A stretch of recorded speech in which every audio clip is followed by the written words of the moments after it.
Hi guys, this is Atco. Got a hold of this GE AM/FM 8-track portable player the other day. Got it for $10, which is a good price because this is a very popular unit. But I knew it had problems. Didn't have a chance to test it.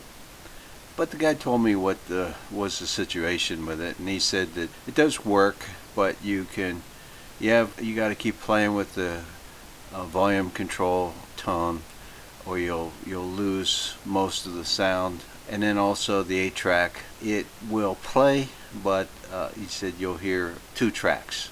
Well, that's pretty much what you usually get with old 8-tracks, and so I thought for $10, and the guy was very honest.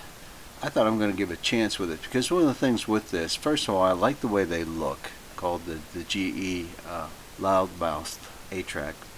But as the 8-track went, I noticed when you play it, the first channel might work. Then the second one starts kind of breaking down where you can hear a little bit, and by the third and fourth, it's real bad and doesn't sound real good. And so I had to open that thing up to see what's going on. And sure enough, I was hoping it wouldn't be this, because this is the worst that can happen. But there's a housing for the head for the 8-track. The housing of it is nothing but plastic, and if they get screwed in a little bit too hard, they can crack, or I think just a lot of work will just of the 8-track will crack. And I've had a couple of these crack before, and this will be my third one. I've been able to glue these. I've had pretty good luck. So I'm going to try this one. I had mentioned this to one of my radio friends, Joe Earn 1, John. He had the same problem, and he had a lot of trouble gluing that thing. And I can tell you one thing, I've had no luck at all using super glue.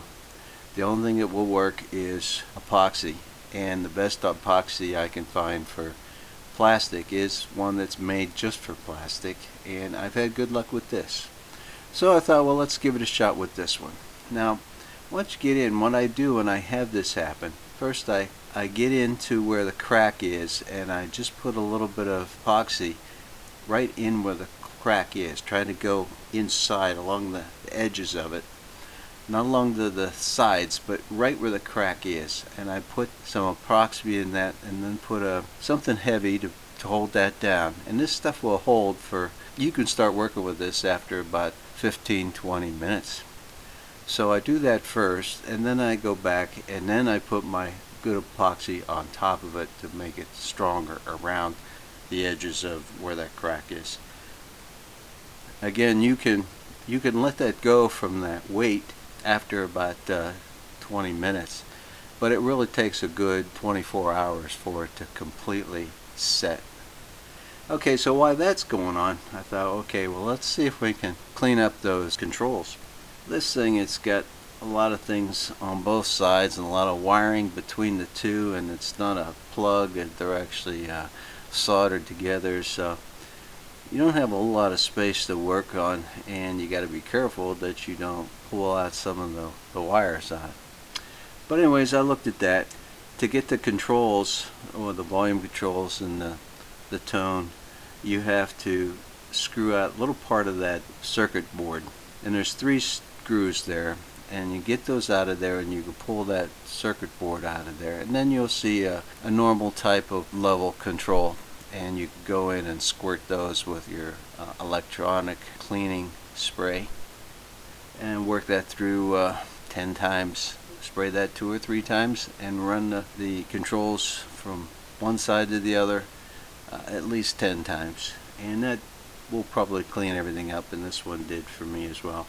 And don't forget, on one of the other side of the radio, you'll see is the switch for the AM and FM and the tape. I've had plenty of problems with those kind of controls, so make sure you spray that thing good and click it back and forth good 10 times. Okay, so I left it pretty much like that overnight, and the next day I put it together, and let's see what happens.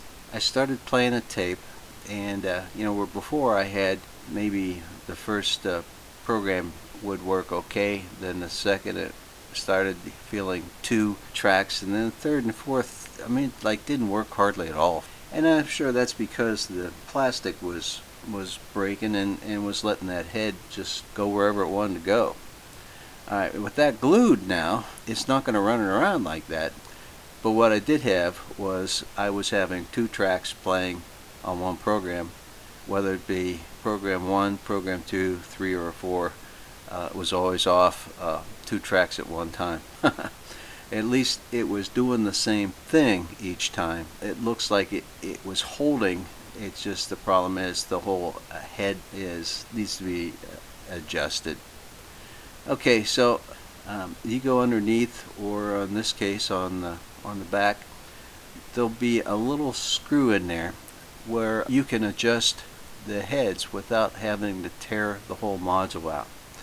So okay, you look in the back of this GE and look over there, you'll see there's just a little hole in there. It doesn't tell you what it's there for, but it's actually the access to the head adjustment.